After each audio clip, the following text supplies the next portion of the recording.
Now that the World Cup is over, we've seen a lot of players perform above their weight, perform things that we've never seen before. And we have seen them perform during the league, during the Champions League.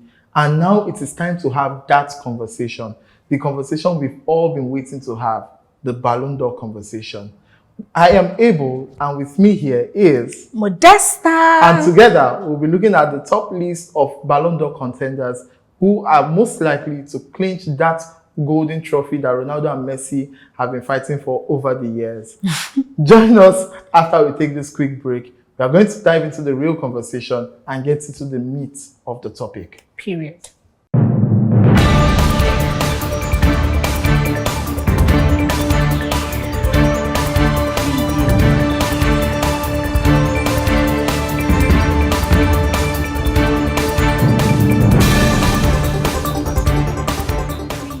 Welcome back.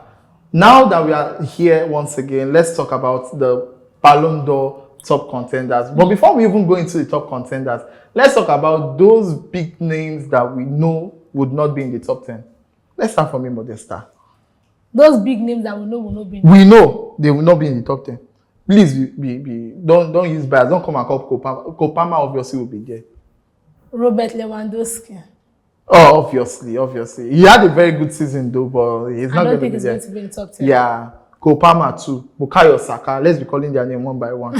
Yes, he had a very good season, but I don't think he will be there.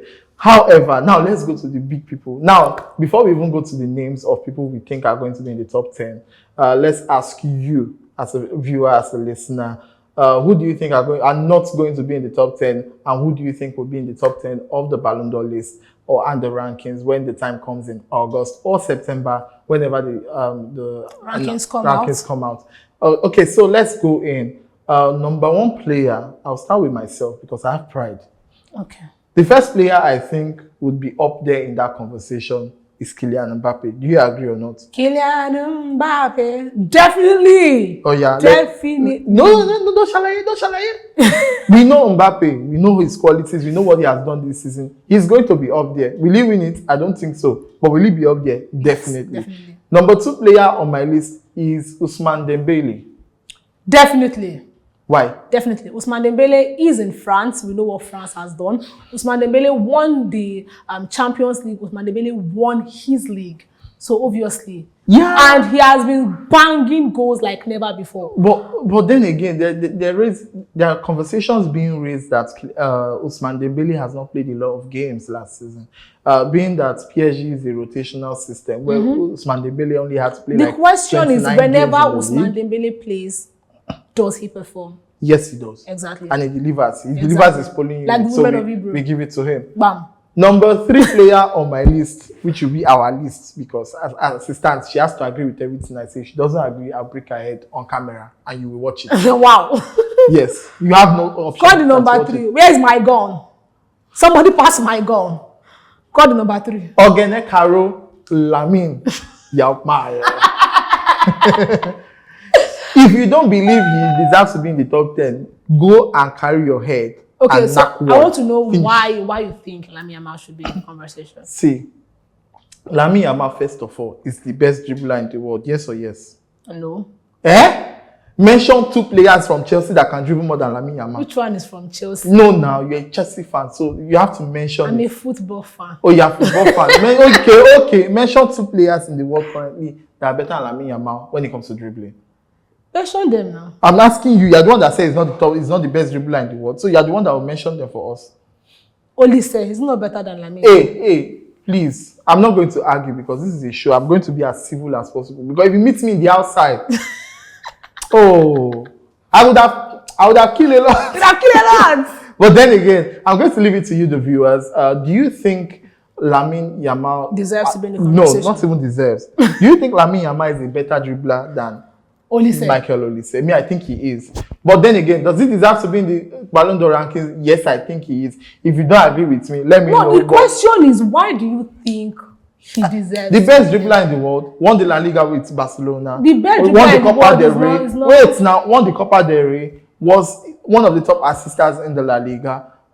created many chances. His personal stats this season and even in the World Cup are outstanding. So you can't take that away from the young lad. And yes, yes, he has the most dribbles in the World Cup. Yes. You can't take dribble that we are gonna chop. You can't take that away from him. He brings out the joy in football. If I ask you, why did you become a football fan? Like you said, you are not a Chelsea fan. I'm a Chelsea fan. Why did you become a football fan? You will tell me that, oh, you saw the likes of Lampard striking the ball. You saw the likes of Ronaldinho mesmerizing defenders, Robinho counting the leg overs. That is what makes the game beautiful. But then again, let's go to number 4. You just answered the question for me. That's not my reason. I'm a politician. But let's go. I'm a politician. We'll leave it. We go to number 4, but before we go to number 4, let's take a quick break. Let's catch our breath. Let's take a sip of water. And when we're back, we'll look at number 4 on this is not our show again, it's my Ballon d'Or ranking. We'll see. We'll see about that.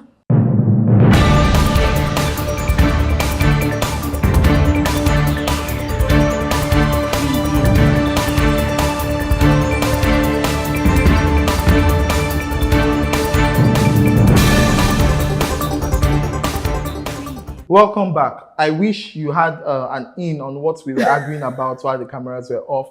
But then again, if you did not, Modesta here has some reservations about my choices of the Ballon d'Or top list. And I think one of the names she's mentioning, which I do not agree with, but if you agree with her, let me know in the comment section, is Declan Rice. Modesta, please tell the world why you think Declan Rice is supposed to be in this discussion. First of all, Declan Rice had a good season.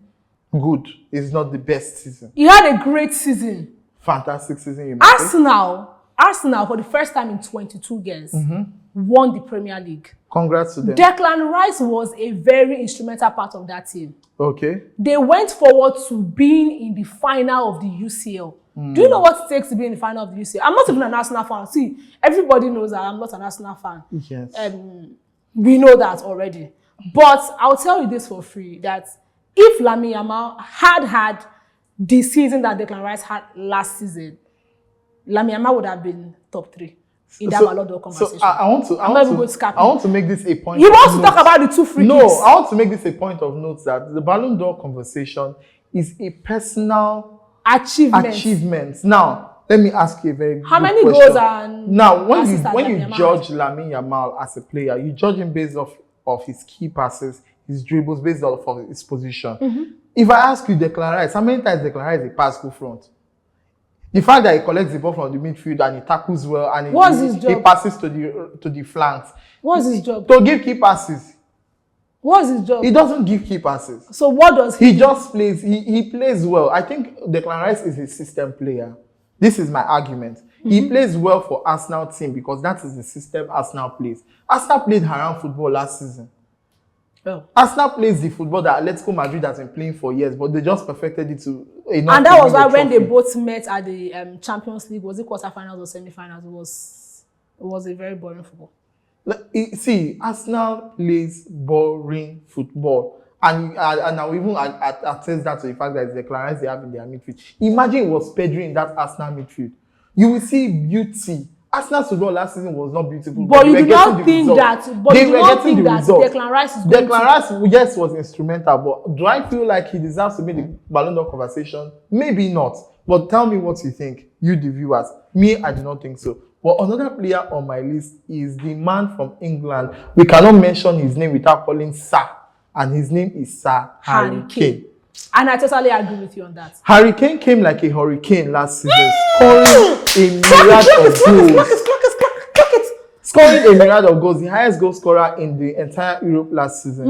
The highest goal scorer in the world last season. And it is mind-boggling to think that people still don't put him up there in the Ballon d'Or conversation. So he had a very good top 10. That's an insult to the fact that he's going to make top 10. I feel like no, he's definitely going to make top 10. He should win it. Harry Kane will win the Ballon. Did England win the World Cup? Jesus. Did he win the Champions League? Okay. Let's be sincere now. Okay. He got to the semi-finals of the Champions League though. Honorable mention. Maybe that one will go chop now. Yes, he won the Bundesliga. Honorable mention.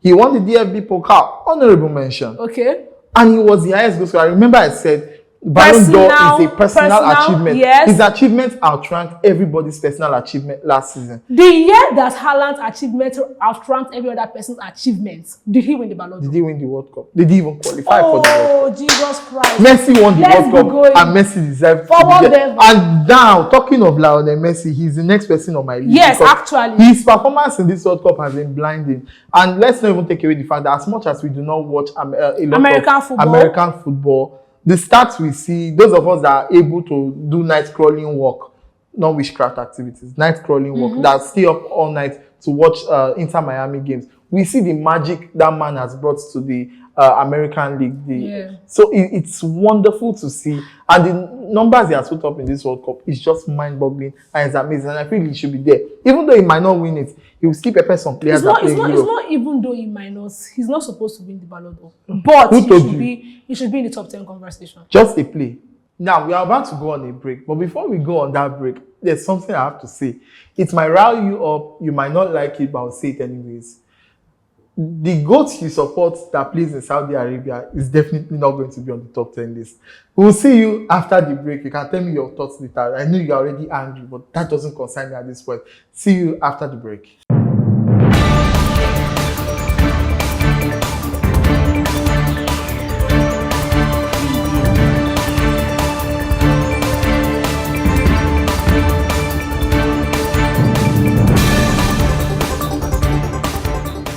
Yes, you're very much welcome to this point of this episode where I talk about the fact that a GOAT from Saudi Arabia cannot make it.